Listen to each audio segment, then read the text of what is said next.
Here's a theme song, you know it's not a mean song.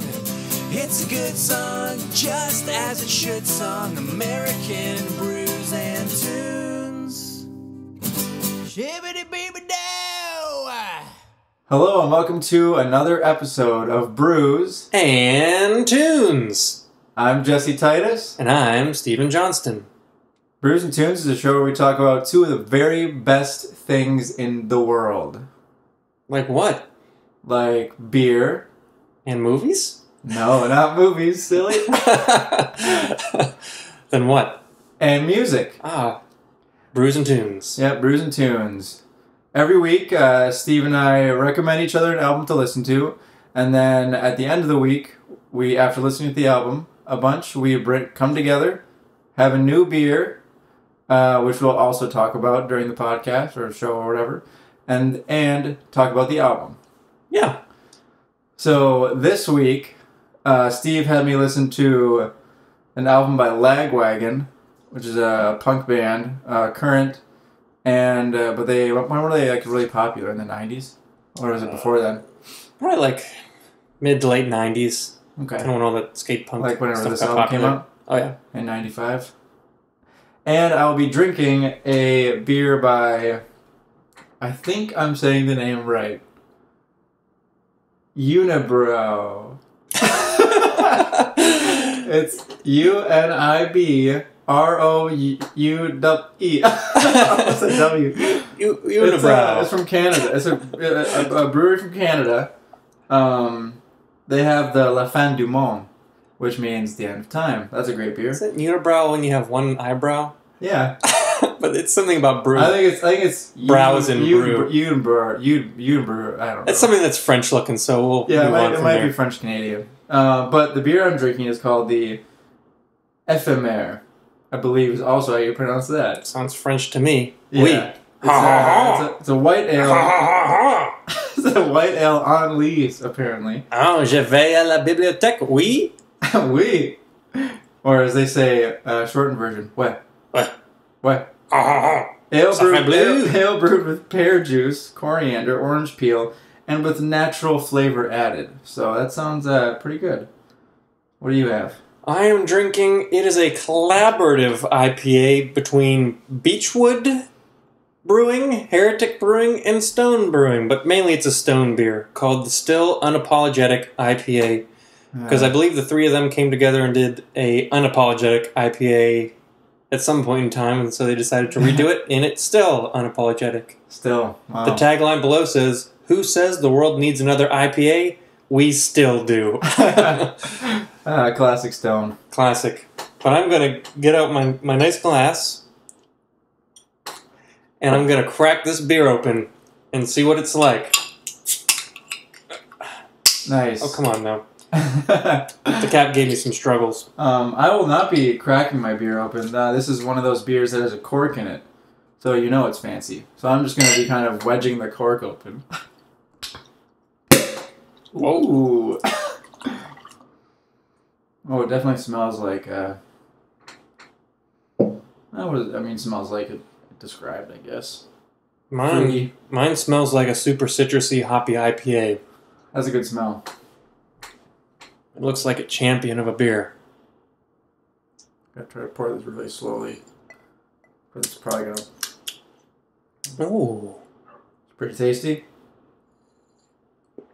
Well, I mean, of course it probably is, but... Yeah, this is a very good IPA. Well done, Stone. It's not... I mean, it's pretty hot present, but it's not as hot forward as some of the other IPAs. It kind of is nice and lingering. Whoa. But it's super balanced and delicious. It's thick. It's really? a double IPA, yeah. Potent. This really smells like pears. Smell that. Let me get a whiff of this pear juice that Jesse calls a beer. Yeah, it smells like a pear juice. It smells really good. Smells like pear juice. A pear juice.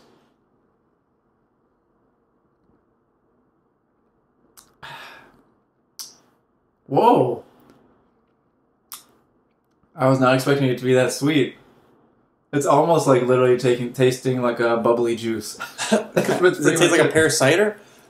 All right, I'll give it a little taste and see what I think. Like you can kind of taste like the coriander and orange peel and stuff like that, but it's very present pear juice. Yeah, it's super peary. And there's a little bit of coriander, but it's also got that Belgian yeast flavor. Yeah. Like really super like light. light and Yeah. It's pretty good though. It's it's way better than any other pear juice beer I've ever had. Yeah. It'd be really nice on like a really hot day. It's like it is apparently delicious. Oh gosh. Why don't you hop to the loo and try this beer? Okay.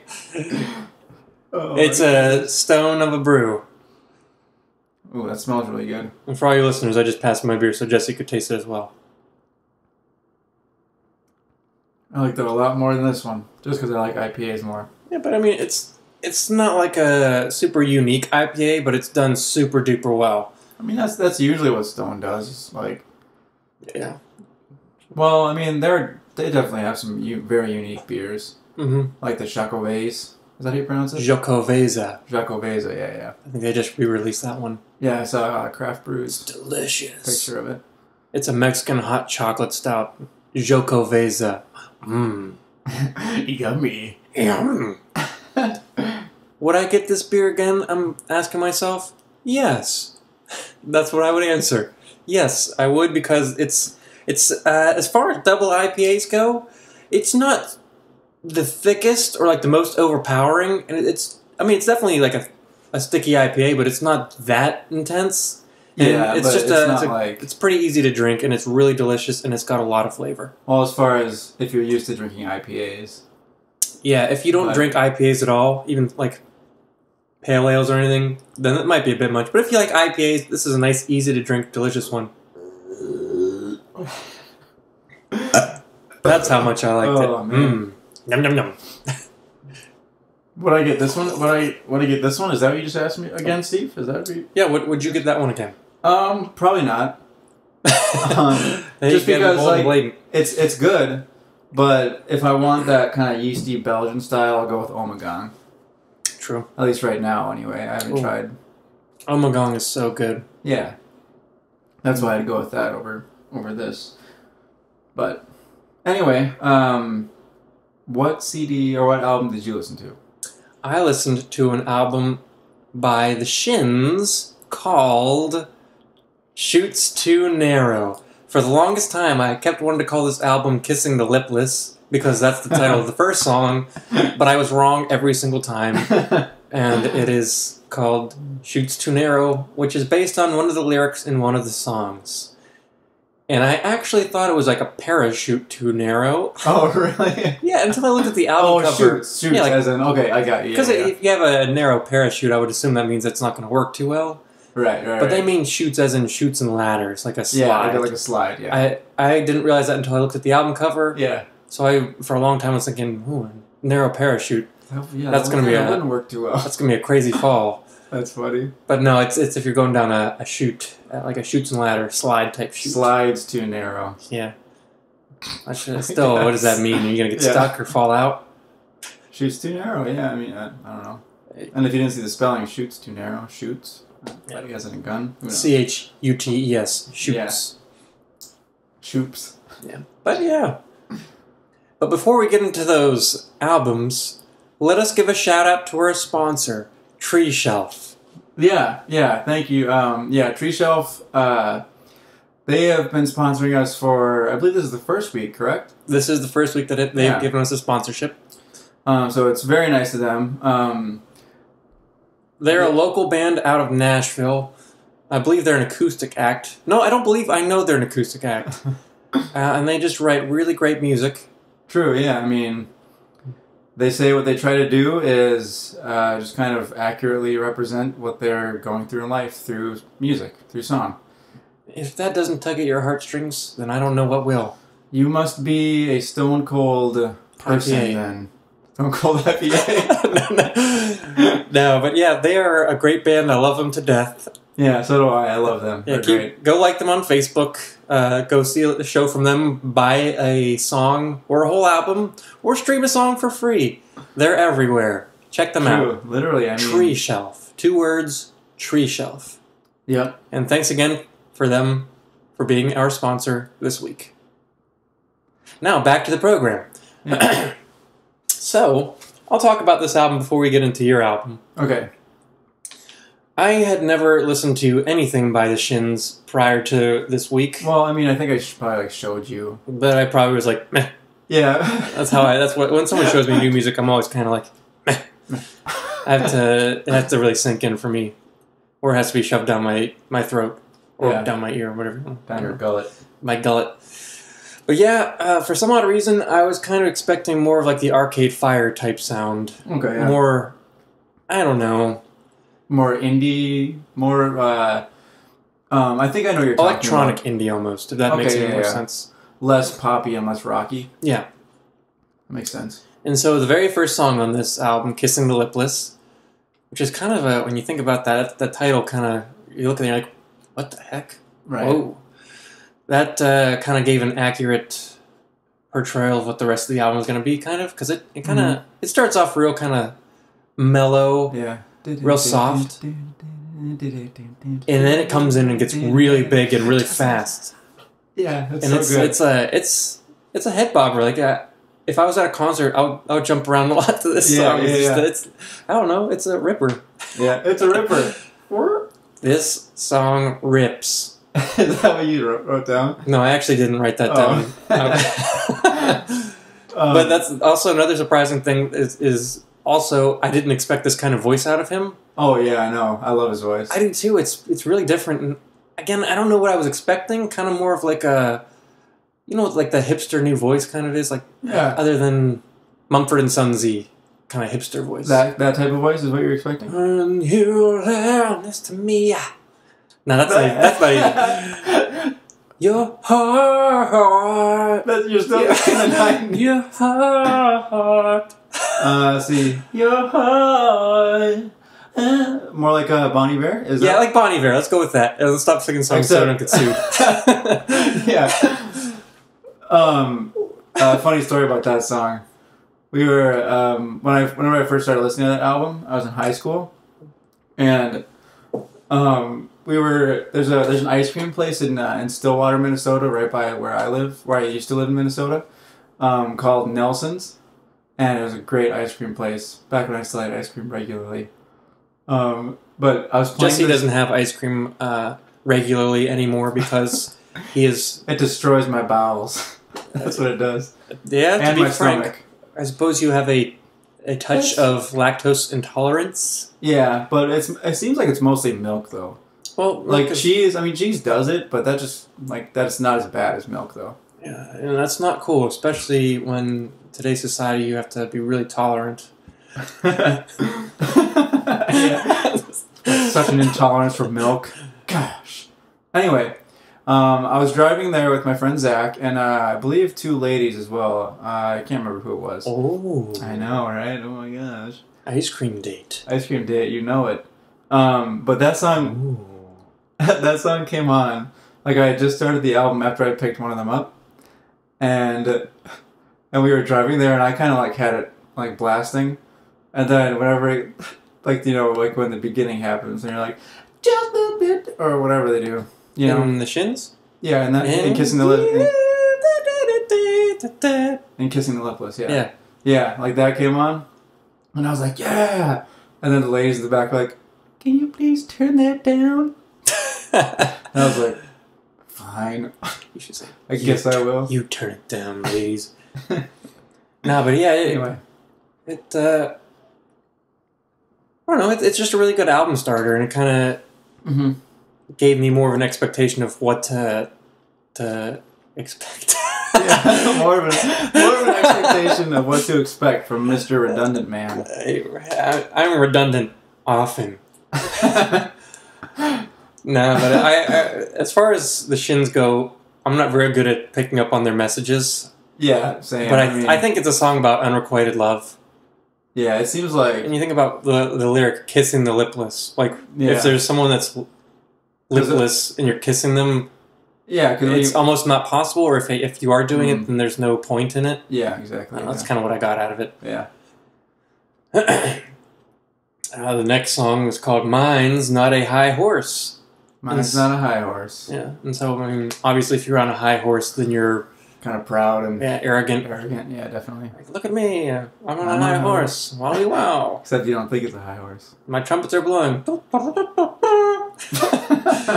I kind of thought that this had a very southern feel on the verses. Okay.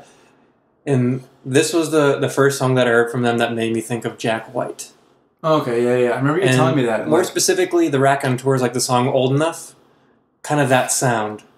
Okay, I think I probably listened to it, but I can't. Old Enough is you look pretty in your hands and dress. Oh, yeah. But I detect unhappiness. Yeah. And so it kind of gave me that, like, as far as Jack White, doesn't give me like a White Stripes vibe feel, or even some of the heavier Raconteurs songs.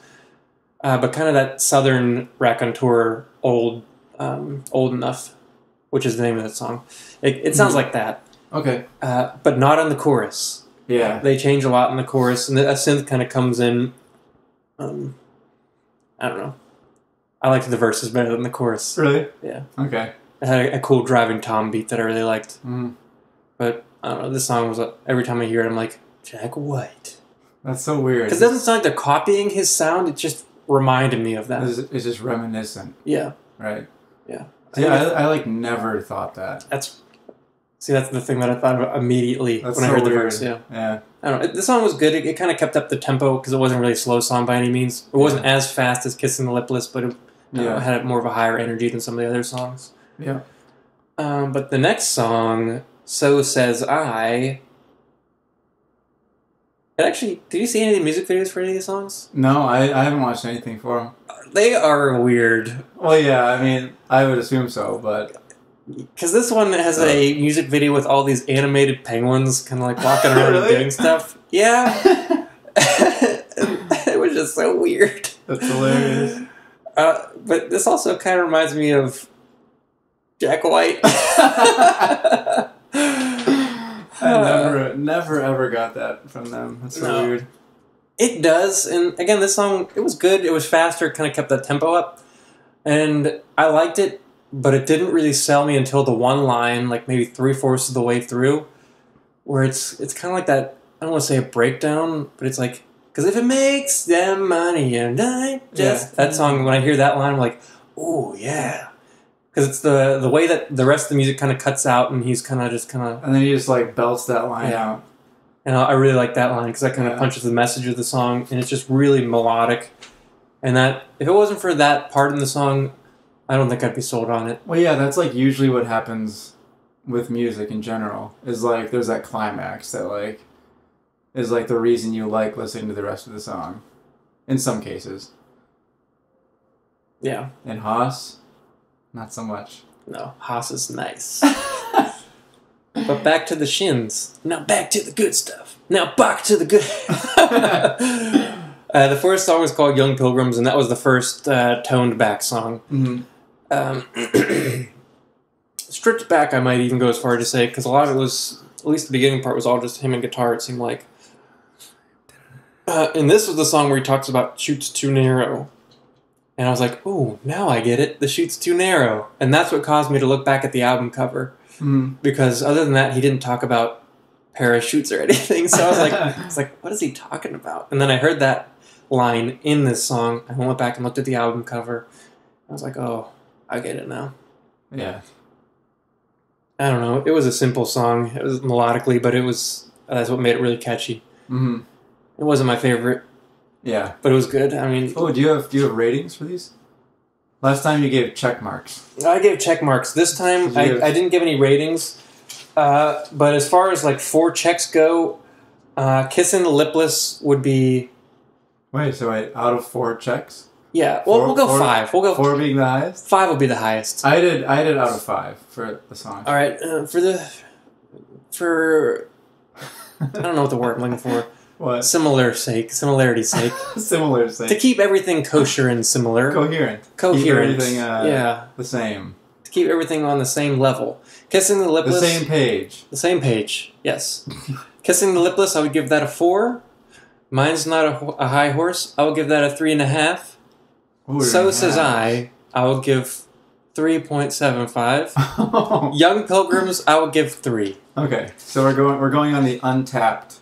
Yeah. Untapped rating scale. And again, for all of you out there listening, Untappd is one of the greatest apps on that you can get on any phone, because you can get it on anywhere that apps are sold. If you love beer, yes, this is essentially social media for beer. So just think Facebook for beer, basically. We'll say Facebook for beer snobs.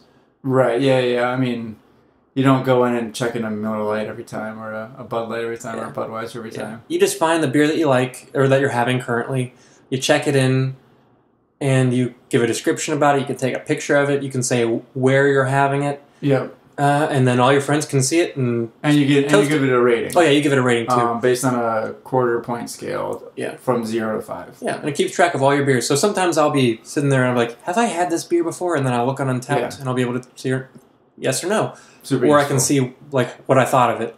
Yeah. Very rarely will I ever check in a beer twice, unless it's something that I really like to, or if it's some ones are really small batches and they change from year to year. So right. So there's like a 2016 version or 2015 version. Yeah. But they're not our sponsor, but I wish that they were, because we will talk them up always. Yeah, definitely. Now back to the Shins and Kissing the Lipless.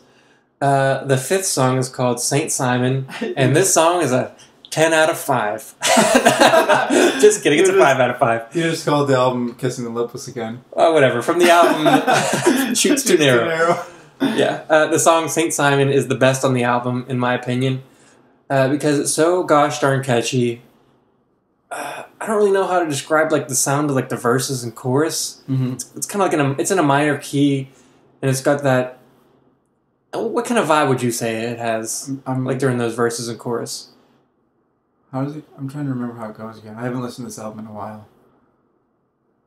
I should listen to all, oh yeah. It's like I don't want to say like a minor circusy feel. Kind of more of like a jazzy, like... Yeah, it does got a jazzy feel like, to it.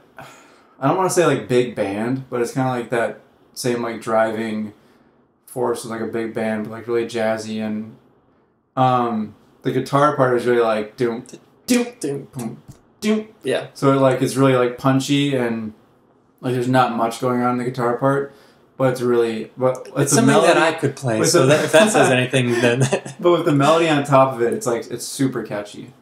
Yeah, I remember it now, yeah. Yeah, but speaking of the song, there's 2 parts in the song where they go... La-da-dum, oh, yeah, you gotta tell me about this. La-da-dum, and it goes into this interlude, what you call it, an interlude? Yeah, I'd say so. Like a kind of a... They're doing all these la-da-das. It's a bridge. Yeah, bridge. But it's just these violin parts come in that are intertwining, and it's a magical moment on the record, and when I listen to it, it kind of gives me like that.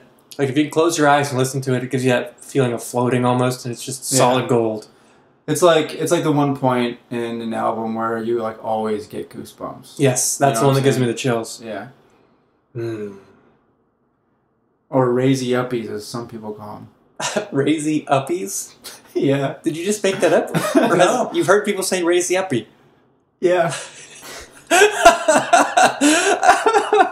I've only ever heard goosebumps. I've heard goose pimples, but never raisy uppies. Goose pimples? Yes. I don't say goose pimples because that's weird, because then I imagine a pimple on a goose and someone's popping it. You got all those whiteheads going pop, pop, pop on a goose. That's gross. No. Raisy uppies, I just made that up. Oh, come on now. Did you see me shake my head? Yeah, but I was like, he's shaking his head because it's really funny, I guess. Whatever. But Saint Simon also thematically was talking about how there's no point in making sense out of intellect and out of higher powers and religion, which I don't always agree with, well, at least in that respect, the religion factor, but he's talking about people making sense out of things blindly, I think. Mm-hmm. Which I can understand that. Or just following something because it's, I don't know, a lot of people do it, or it sounds smarter or whatever than you can imagine. Yeah. I mean, I don't know. It's very interesting. Yeah. But I mean, the song is absolutely catchy. Oh, it's especially catchiest. In the la da da da, that part. Oh, so whenever great. It comes in with the mercy's eyes and blue. I don't ever cry, but if I was a person that would cry, that moment would bring me to tears. You never cry? I don't know, I'm too manly for crying. Oh, I cry all the time. Oh. Because you stub your toe? No. Like you stub your toe and you get a little teary-eyed? No.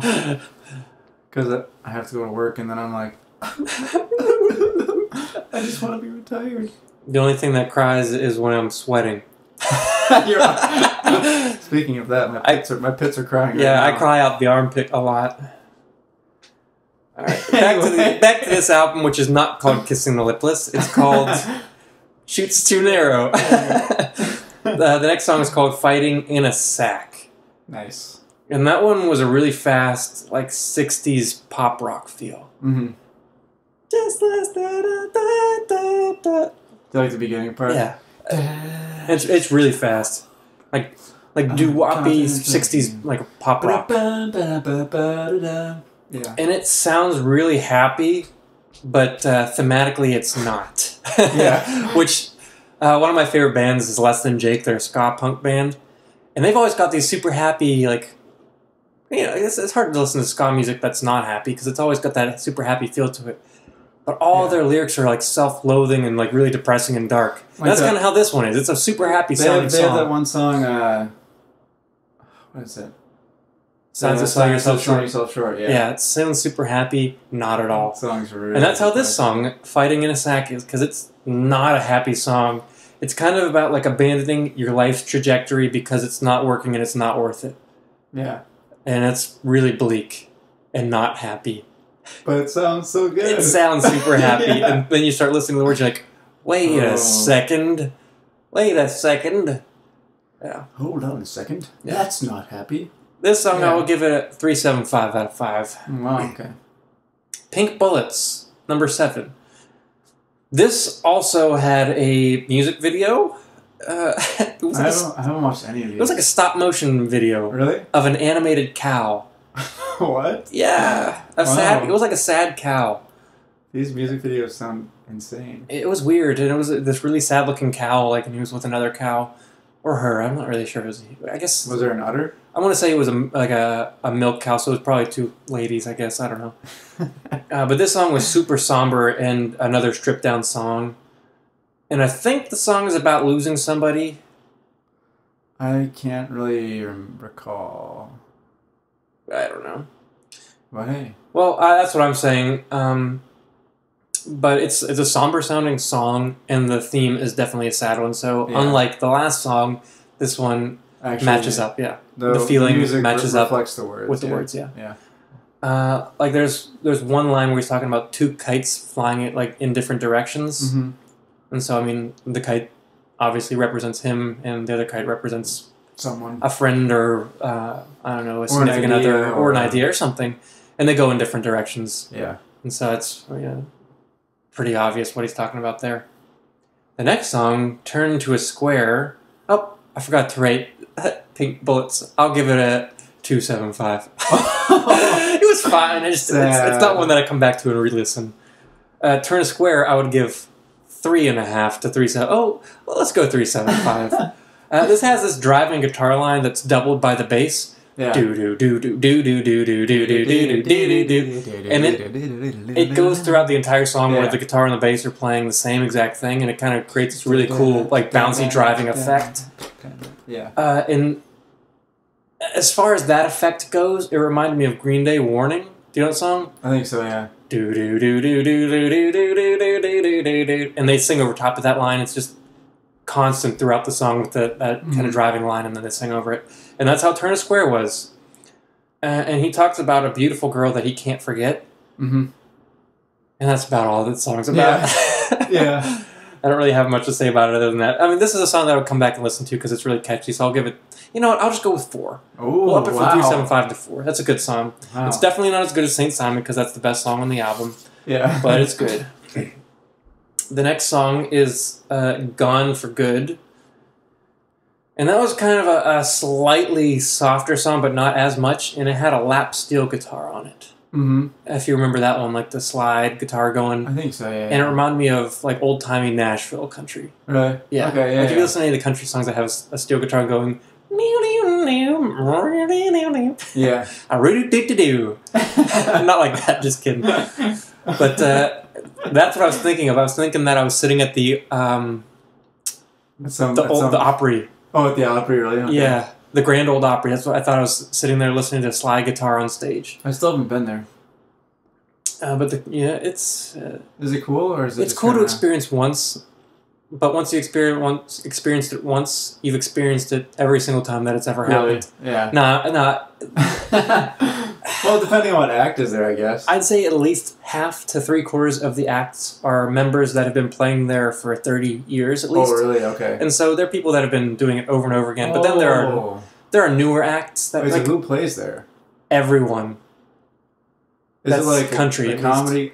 It's like like country. People get like 2 songs apiece, and they split the show up into 4 segments. Really? Yeah, and there's an intermission in between the first half and the second half. So there's like one segment where they'll have maybe 3 artists play, and there's always a host.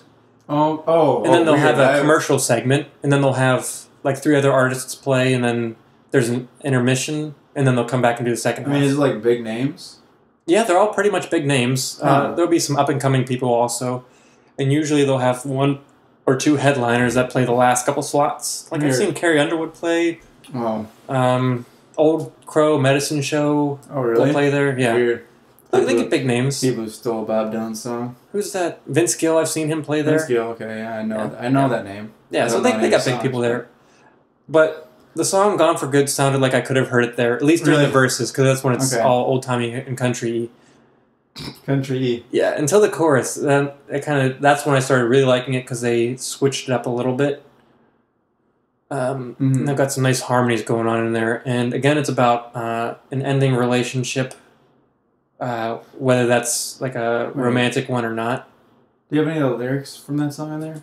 I'm just trying to remember. Here's the one lyric that I really liked was, "I found a fatal flaw in the logic of love and went out of my mind." Yeah. I found a fatal flaw in the logic of love and went out of my mind. Yeah. You must be something. Tell me what that. Yeah. But I really liked that line. And if you have any doubt about it not being about the ending of a relationship, the title's called "Gone for Good," so I mean, that's kind of obvious. Yeah. I'll give that song a 3.75. Wow. It was pretty good. And the last song is called "Those to Come." This is a short album. It's only 10 songs. Mm-hmm. And it's probably, close to a half an hour long. Mm-hmm. And this song was all like on a finger-picked guitar, super stripped down, basically just a vocal and a guitar. Yeah. And this song reminds me about how inept I am at guitar playing.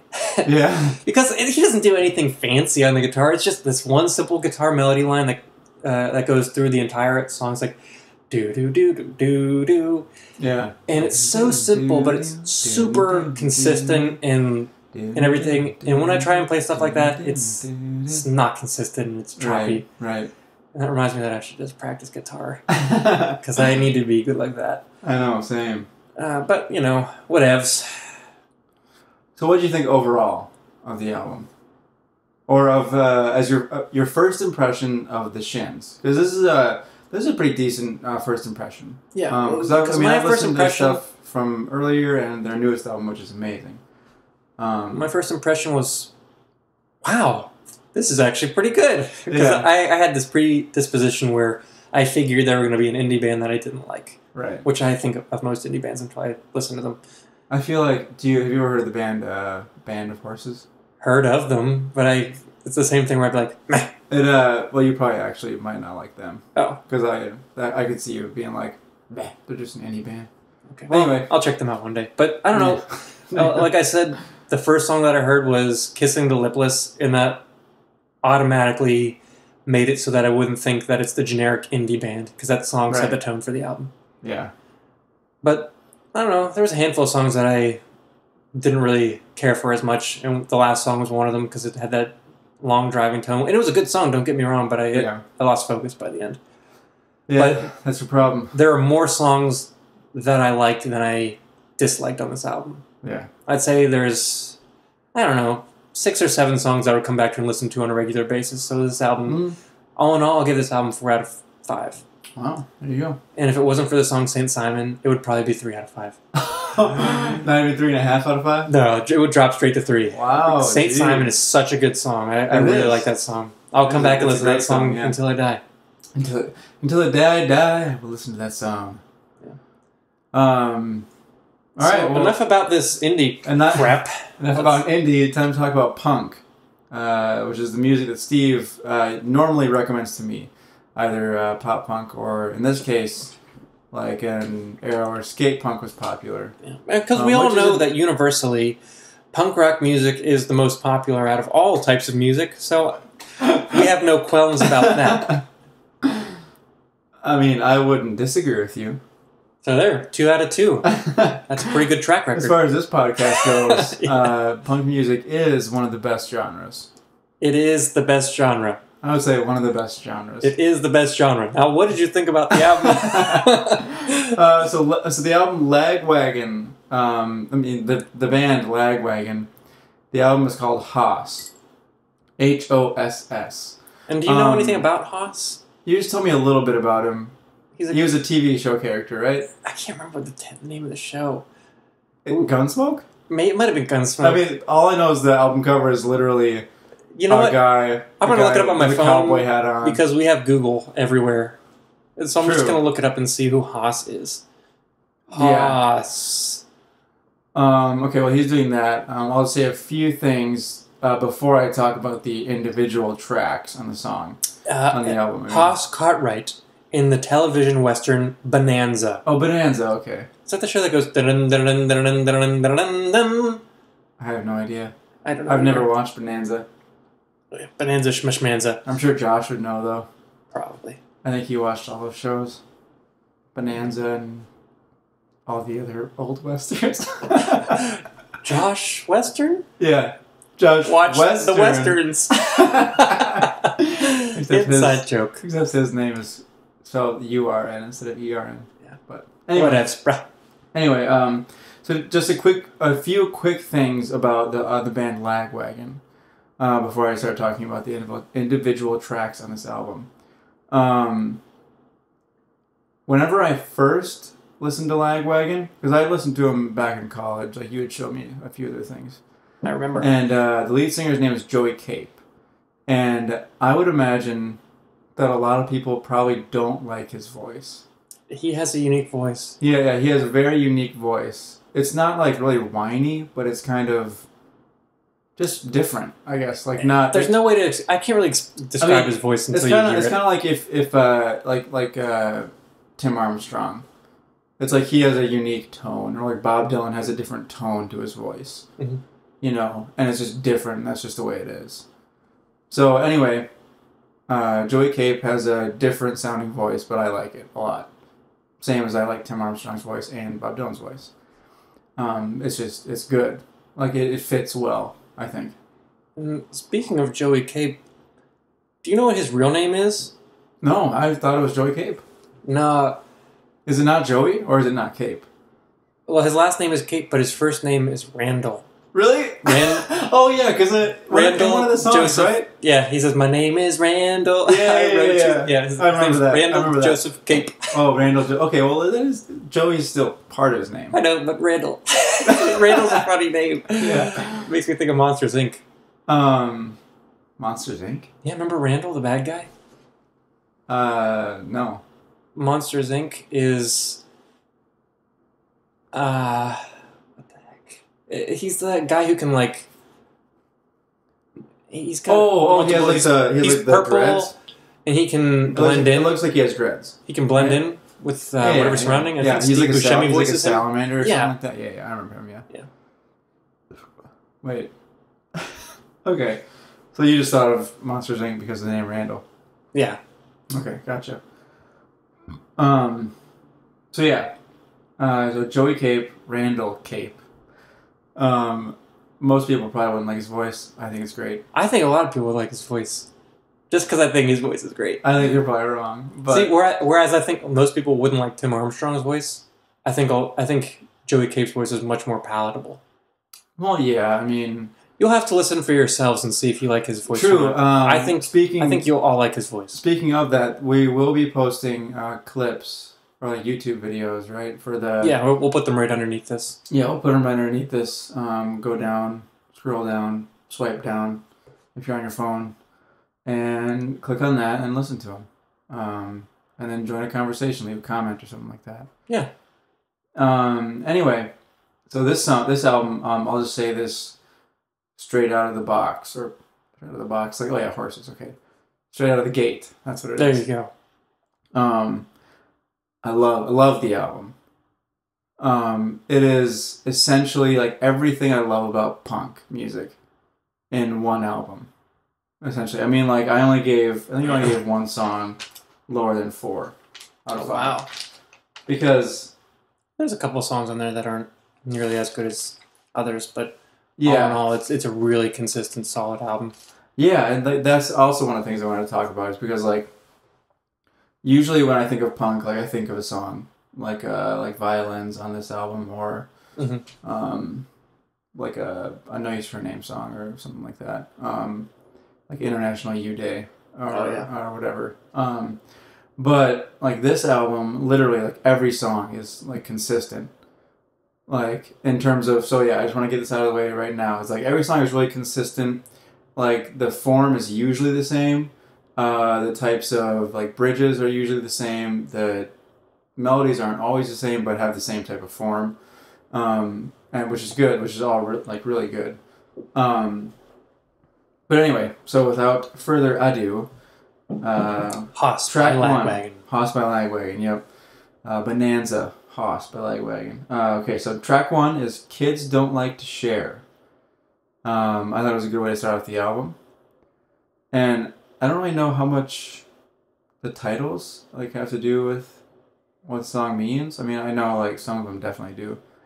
But some of them might just be like it was the one lyric in the song, and so that's what they named it. Yeah, I think I'm not sure how they get all their titles for that, but I think a lot of it has to do with lyrics. Picking out lyrics or something that's significant. Yeah. But anyway, this song starts off with bass chords, which I always like. I love bass chords. I know, they're so good. Blink-182 has great bass chords. And the first time I listened to this song, the bass chords came in and I was like, oh yeah. Oh yeah. Oh yeah. And usually what I do whenever I listen to like a new punk album is I think about like being at a live show, like listening to this, you know? And like anticipating what's coming next and like getting ready for what's coming next.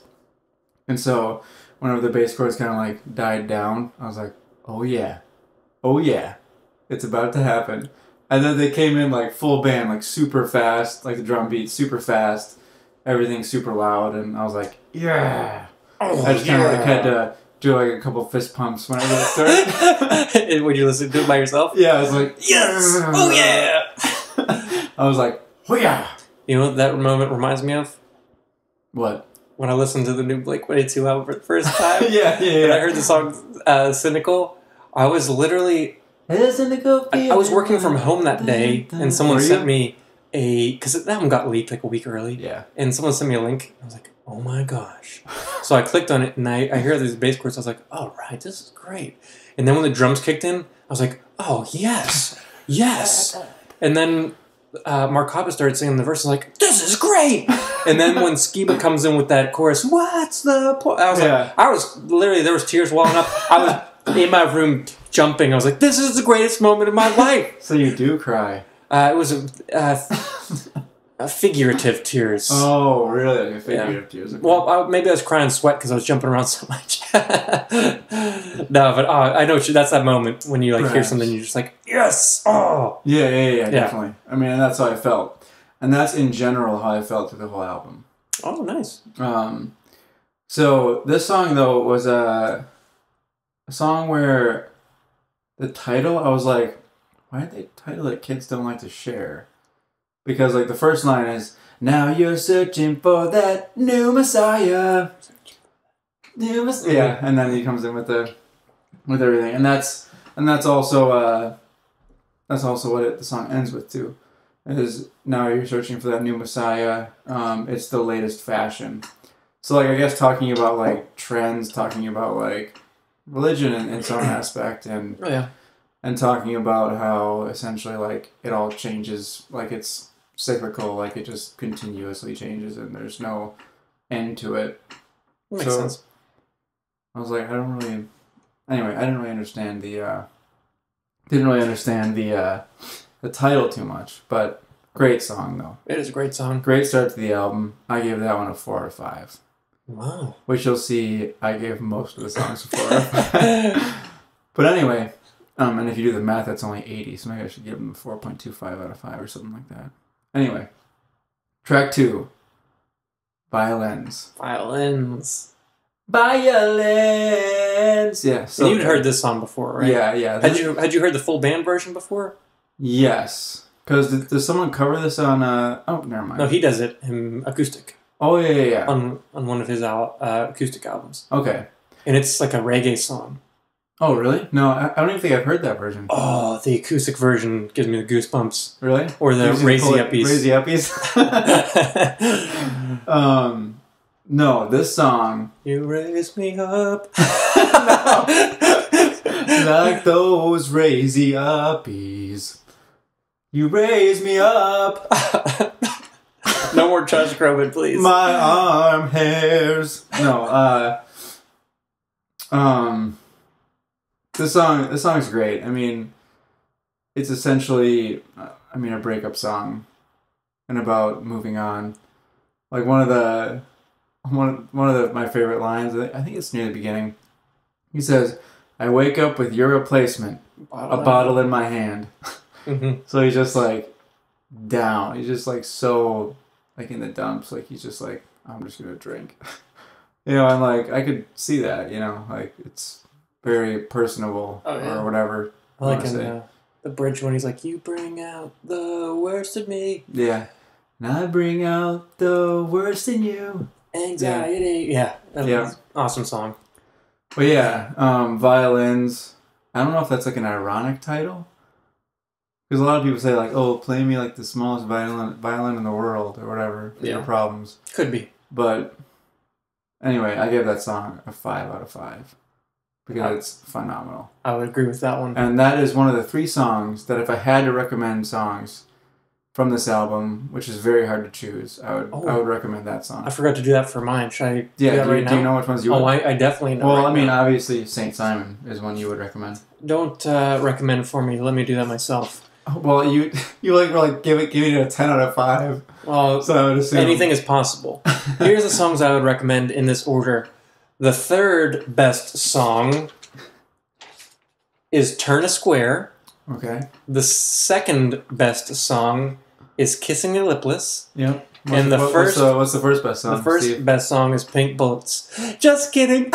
It's Saint Simon. Yeah. So those are the 3 songs I would recommend. Classic. Saint Simon, "Turn a Square," "Kissing the Lipless." Check them out. Check them out. Now back to Lagwagon Haas. Yeah. So yeah, that's probably the number 1 song I'd recommend because it's so good. And that's I've never seen Lagwagon live, unfortunately, but I've listened to a lot of Joe Cape live. I've seen him live, yes. Russell. Randall Cape. But that is a staple at all of their live shows. Yeah. And all of his acoustic shows too.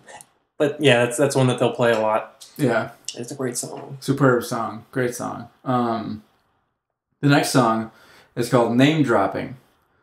Like I said before, most of these songs are going to like literally have the same type of points as all the other songs. Oh yeah, great chorus, super catchy. Like I said before, very similar structure. But the other thing is that it has like a super nice outro in this song, with the guitar and the drums. It seems like mostly in this album, like they do a really good job of writing like really short, catchy lines to play on the guitar. Well, this is, I'd say this is back in the day when they were more riffy, if that makes more sense. Right. So because they kind of started out as like a metal skate punk band where they had all these riffs playing on guitars, and that was kind of like their, they wrote songs around guitar riffs. That was their niche. Yeah, kind of like that. And they kind of moved away from that into playing more chord type songs Oh, I with see what you're melodies saying. over it. Yeah. Yeah. And they have, I don't know, it was a very riffy album, is the best way to describe it. Yeah. Yeah, definitely. I mean, also a good song. I give that one 4 out of 5. Nice. Yeah. Not one of the ones I would recommend, but 4 out of 5 nonetheless. It was very difficult choosing just 3 songs to recommend. Anyway. This is the... Well, I'll move on to this point later. Continue. Sorry. Okay. The next song is Bombs Away. Oh, let's go on to. Yeah. The first thing I noticed, of course, was the beginning. Whenever there were awesome harmonies. Because like it just starts off with just harmonies. Mm-hmm. Yeah, it's so good. The bridge was a little bit different on this song. I think this isn't the one they play a lot live. Do they? Don't quote me. I will not. No, you can quote me if you want. I said I think, so I'm allowed to be wrong. Direct quote, Stephen Johnston. Brews and Tunes episode 4. 3. 3. 4. 3. One of those two. 3. This is episode 3, I think. This is episode 3. Now let's move on. Alright. I was just trying to think in my head. We'll think later. Anyway, by this point in the album, like as I was just like listening to it straight through, I realized like how many just like lyrics they write. Oh yeah. Like in most, and then like after I listened to the whole album, like I realized how many lyrics like they actually write. You know, and I'm always fairly impressed. Like whenever I see a band like have like pages 20 words in one verse or something like that, and each verse, and they're all different. And like whenever I think about actually like trying to write a song, like it's always sometimes kind of difficult to like write that many words. Yeah. And have them flow really well, like they do. I mean, like their lyrics flow very well. Yeah, Joey Cape is very good at making a flowing, like both lyrics and like melody too. He's very poetic in the way that he writes his lyrics, poetic and melodic. Mm-hmm. Yeah. So like at this point, I was like, wow, like this is like a lot of lyrics. Like this is good. This is great. But yeah, anyway, on that song, Bombs Away, track 4, there was a super nice bridge. It like goes from full time to like half time, and the drums are like, you know, just like super half time, and then like, halfway through the bridge they go back to full time, and that's another one of those moments in a punk album where you're just like, yeah. I always like that too. Just like that would be so awesome on a live show. It would be so good. But anyway, I gave that song a 4 out of 5. The next song is called Move the Car. Oh, yeah. Great bass line in the intro. Again, this one's not my favorite song on the album. Really? Yeah, I like it, but it's I still liked it, yeah. Yeah, and they also, this is the one that kind of has like a strain, like a more, not just like 4/4 time signature. Yeah, he does. Or at least not like a regular feel to it. Yeah. He did this one acoustic also, and I think I like the acoustic version better. Oh, really? Okay. Yeah. Maybe that's why I don't like it as much. Could be, yeah. Could be. Either way. But anyway, yeah, it was a change in time signature, and it was a change in melody too, which I felt like was kind of needed. Because I mean, listening to this album, it can get very I'm not meaning this word in a bad way, but same or like monotonous, not monotonous, or but no, it's like very similar. Not enough variety. Yeah. I remember the first time I listened to this album was a long while ago. I bought the CD at a thrift store. Actually, I saw it, and I listened to it the whole way through. I was like, a lot of these songs sound the same. Yeah, I mean, like literally, they do. Yeah, so I was kind of like, there's like 3 that are really stand out, and the rest is awesome but kind of boring. And then the more I listened to it, the more I could kind of decipher between the tracks. Yeah, but the only reason that they were boring is because they sounded the same to you. Yeah, until you kind of like delve in a little bit farther. Yeah, until you like listen to it like a few times through and like pick out the kind of like subtle differences. Isn't that true of a lot of music, though? I suppose. Yeah, I mean it's definitely true. I mean, like take what like a couple weeks ago, whenever I listened to the I Am the Avalanche album, Avalanche United, like at first I like didn't super like it, didn't really like it at all. But then as I kept listening, like I heard a lot of new things, and I really like that album now. Which serves as a public service announcement to all of you listening. If you don't like something immediately through, give it a couple more tries. Yeah, true. I mean, at least as far as music goes. Yeah, that definitely is true. I mean, there's some things you probably shouldn't try twice. What's that one? Oh, so I work for Coca-Cola as a merchandiser right now. And there's one Kroger that I go to. For those of you who don't know what Kroger is, it's a grocery store. Because I didn't until I moved to Nashville. Kroger. But in that Kroger, like during the morning, I go there before the store opens. And they always have this like lame radio station playing with like a bunch of like 90s hard rock on. And that, what we were just talking about, made me think of the song, "You can't judge a book by its cover." Anyway. Oh, God. I hear that song like every single time I go in there. Like, it like hurts me a little bit on the inside. Yeah, that sounds painful. Oh, no, wait, what is it? "You can't judge a book by looking at its cover." I've never heard that song in my life ever. You probably recognize it because I'm kind of butchering it, but maybe you might recognize it. Who knows? Anyway, move the car 4 to 5. Fair enough. Next song. We're getting into the good part now. The good part. The part that people like will remember. That people say, "Oh, hey, what is really good off of the album Haas?" And they're like, track 6 and track 7. That's what they say. Or at least that's what I would say. I think these next two are definitely live staples as well. Yeah, I believe that's what you told me too. You're like, "Oh, Sleep. Oh, so good." Mm-hmm. Yeah. Well, Sleep, that's the track name. The song Sleep. Number 6 is Sleep. Yeah. And it starts off with that bass line, "Do do do do do. Hi, it's me." Remember? Yeah. Oh, yeah. That's really.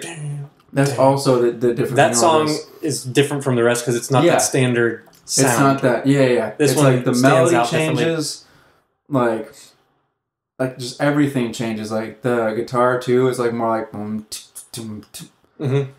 The melody goes like da da da da da da da da da da da. Oh man! Just as far as like the skate punk sound goes, this is a more unique sounding song. Yeah. Like this is the song. I actually wrote this down. Like everything I like about Lagwagon in one song, essentially. Nice. Right. Like I mean, like if someone was like, "I've heard of Lagwagon. Like, what have they done?" You would say Sleep. Like it's like the quintessential Lagwagon, at least from what I've heard, anyway. What I would say. I don't know if you disagree with me, but.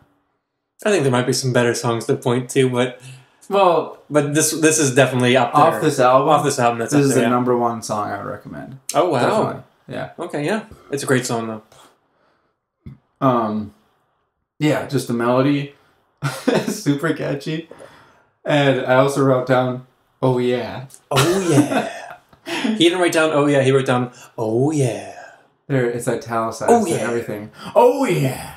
Oh yeah. Or maybe I wrote down. Hoya! Hoya! Come on! Oh yeah! That's what he wrote down. What about the next song? But honestly, I mean, like that's all you have to know is that song's just good. That's it. That song's great. And the next song is too. Mm-hmm. Sick. Yep. I literally wrote same feeling as Sleep. And as far as that song goes, I think I like the end of it the best. Mm-hmm. He's like, "Oh yeah. Silence lies empty, silence. Yeah. It just has a really cool kind of vibe to it at the end. Yeah. And that's got a different feel from the rest of the album too. That song. Yeah, and it's instead of your standard skate punk super fast. Right. It's got a real different feel to it. And it's also kind of a change in the content of the song too.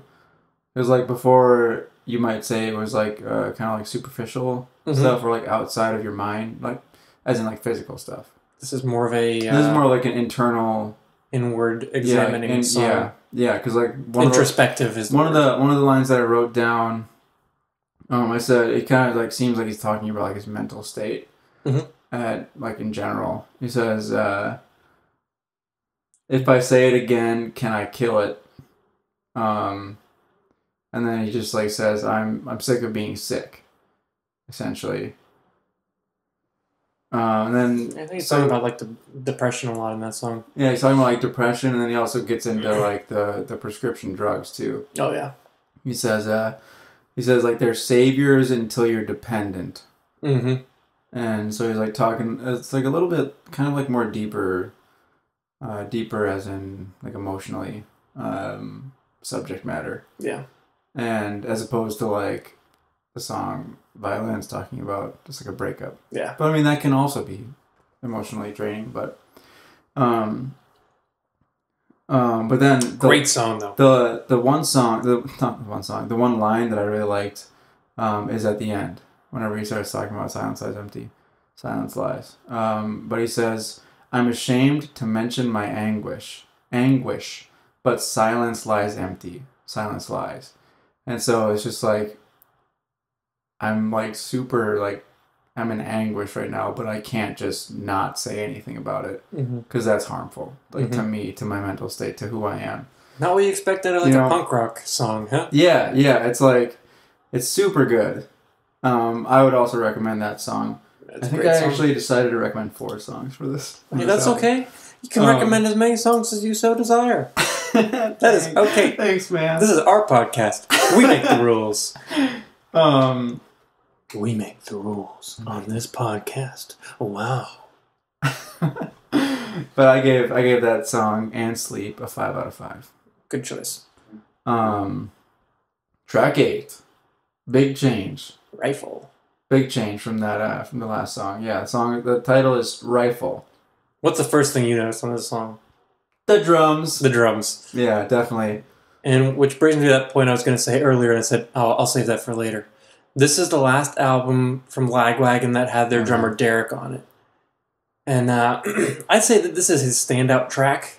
Maybe on any Lagwagon song that he's ever recorded, because the drums are phenomenal on this song. It's like a super awesome, unique drum beat that, I don't know, I like to play drums. I'm not very good, but I can't do this beat even if I wanted to. It's just an awesome beat.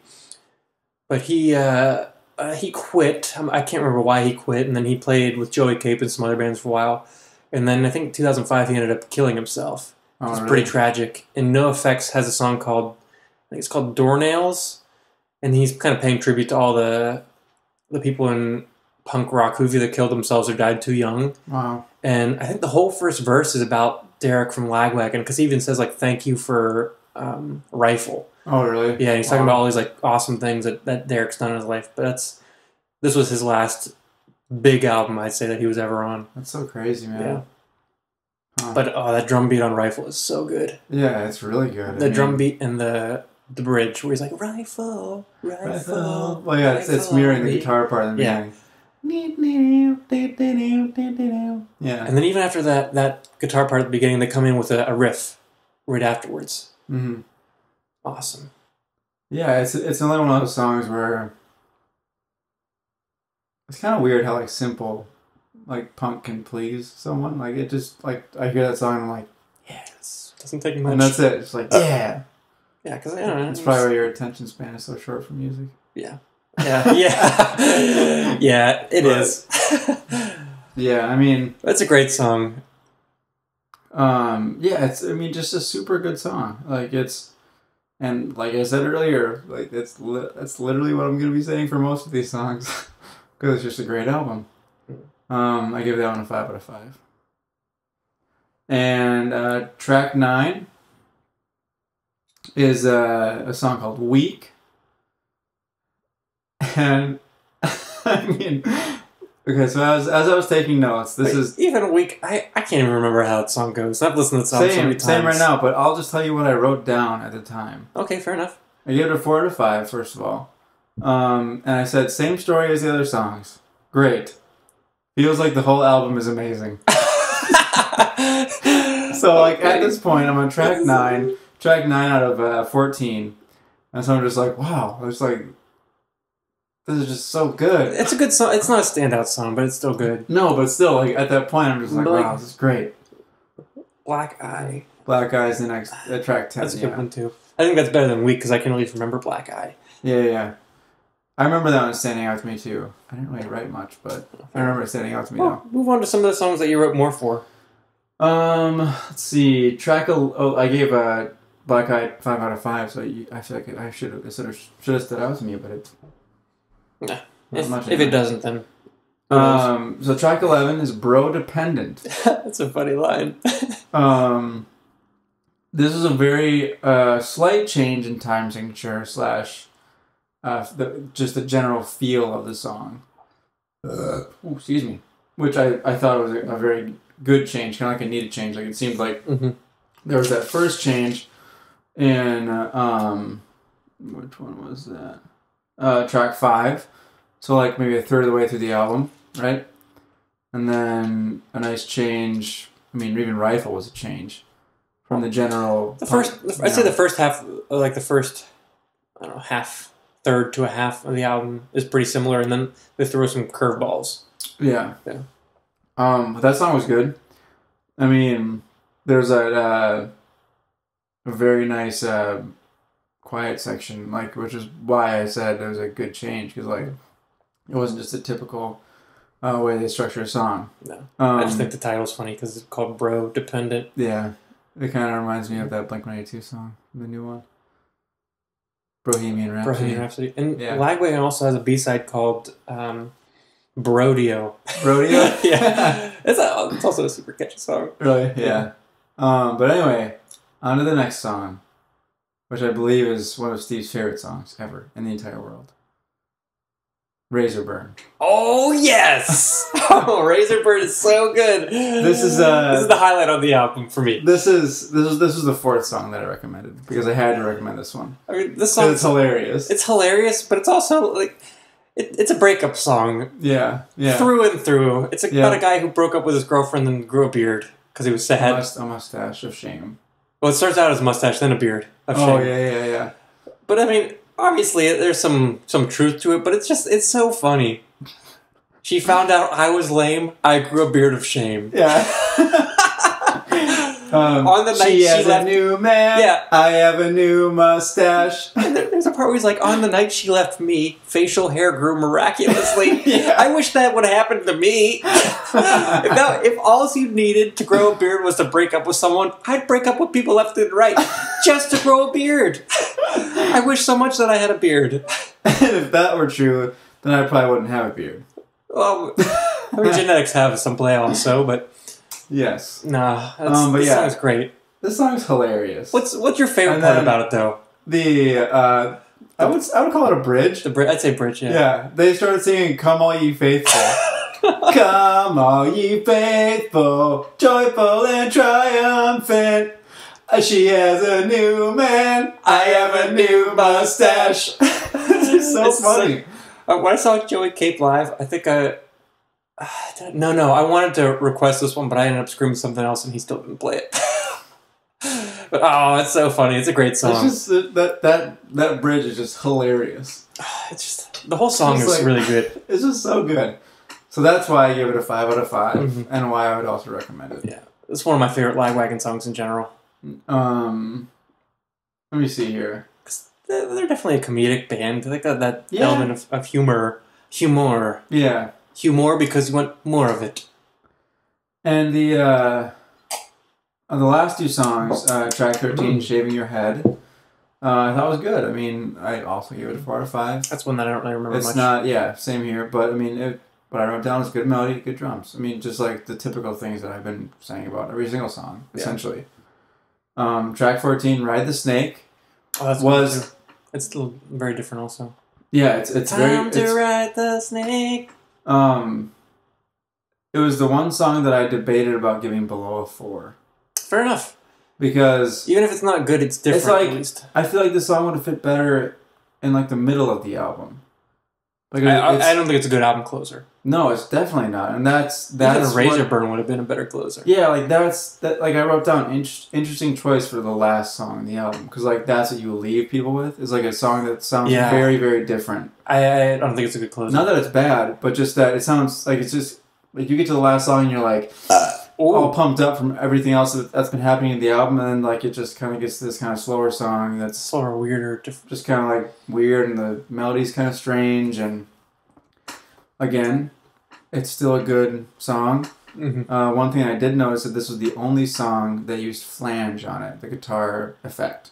Flange. Oh yeah, flange. It was the only song that used it. I forgot about that. And so again, like at the end of the album, for all of you who don't know flanges, right? It's this effect that kind of has like a phaser type, like. It sounds like it's like yeah. Like so it does that to the guitar. Like, is there any songs that you can think of like real popular songs that have that? Listen to this song in the comments below to hear what flange sounds like. If you listen to that, you'll hear flange. It's not a very popular effect. You don't hear it. It really isn't. I mean, no. I mean, it can work sometimes, but it's not really something you hear too often. Like here's a better one. Blink-182 on the song Feeling This. The drums at the very beginning have a flange on them. True, yeah, they go like... Yeah, so if you know the song Feeling This by Blink-182, think of the drums at the very, very beginning, and they have flange on them. It's not something you hear too terribly often, but for some odd reason they decided to put it on the... Yeah, and like... I mean, it fit that song pretty well on Lagwagon's album. It actually kind of works on that song, because it's got a weird feel to it. Because like Snake, I assume, is like... Yeah. But, I mean, like, I still liked it, but it just didn't really fit at the end of the album. Album closer, yeah. You know? Come on, Lagwagon. Why are you leaving us with that? Come on now. Why are you leaving us hanging? Ooh. That's a reference to their most recent album, which is called Hang. Which is a great album. Yes, it is. Anyway. So, overall, I gave the album 4.5 out of 5. Just a great album. If you've never listened to punk, this is a great stepping stone into it. Yeah, if you kind of want a starting point to hear the type of drums, the type of guitar that's used, listen to Lagwagon's album Haas from 1995. It's a solid listen, just a really great album. So that's it. That's it for me and Haas. So you gave Haas 4.5? Yeah, 4.5. Yeah, and I gave Chutes Too Narrow 4. Did you? I think you were 3.75. No, I think I said... Did I? 3.75? Either way, you just said 4 now. It's a great album. It's a great album, yes. No, I think I gave it 4, and I said if it wasn't for Saint Simon, it'd be 3. If it wasn't for Saint Simon, it'd be like 3.5 or something. No, 3. Oh, yeah. Yeah. So Saint Simon was the difference between a C and a B? Yes. That's hilarious. Saint Simon is literally that good. Yeah. But yeah, both of these albums are a killer in my opinion. I think they're definitely worth your time. So if you haven't already listened to them, go listen to them. Yeah, with an open mind too. I mean, like maybe you haven't listened to much indie, maybe you haven't listened to much punk, but just go into them with an open mind and expect anything. I mean, like that's kind of what this podcast is about too. Because like I haven't listened to a lot of the albums that you suggest me. Same here. Same thing. So like we got to go into these albums with an open mind. And try and go into them with an open mind and really like, hearing things that we're not used to or that we're not exploring as often. Yeah, and listen to them critically. Like, don't just listen to them and be like, "Bleh, don't like it." Even though I do that all the time. Yeah, I'll listen to new stuff and I'm like, meh, not my style. Yeah. But then when I sit with something for a while, it grows on me and I end up realizing that I'm an idiot. Yeah. It was actually kind of like, oh, never mind. We'll talk about that in a later podcast. Yeah, we'll talk about this later because I don't know what you're talking about, but sure. I was just gonna mention Sweller's Light Under Closed Doors. Oh yeah, after the first listen, I was kind of like, where are the fast songs? Yeah. And then the second listen was like, these songs are great. And then by like the 20th or 25th listen, you're like, this whole album is monumental. Yeah. Yeah, exactly. But now that we've concluded the tunes portion, we've actually concluded the brews technically, but let's re-examine our brews one more time just to kind of give a final verdict on our beers. Because you finished yours and I'm about to finish mine. Yeah, I finished mine. I liked it. By the end, I changed my mind. I'd probably get it again. Yeah, I think I would actually get that because Depending, if it wasn't for that Belgian yeast flavor, your beer would not be good. Oh yeah, you are definitely right. Oh yeah, because just like imagine this in some type of form, like a wheat ale. It's closer to a cider without that yeast flavor. Yeah, the Belgian exactly. Yeast. Yeah, definitely. And for all of you who don't know what the Belgian yeast flavor is, go check out anything from Ommegang, and you'll know what we're talking about. It almost feels like, gosh, what does it feel like? It feels like if you've ever had sparkling cider, how it kind of like pops in your mouth. Like, like the bubbles kind of like are really present in your mouth. Does that make sense? It's a light feel, but it's definitely bubbly. But it doesn't taste like that. But it's like very light and airy. Oh yeah. Is what it is. Yeah, I got that from your beverage. But yeah, without that, it would just taste like Blue Moon. which isn't that great. Yeah. As far as my beer, the Still Unapologetic IPA, the more I drank it, the warmer it got. I still had the exact same opinion about it. It didn't really fluctuate at all. Still good. Oh, it's still very good. I would get it again.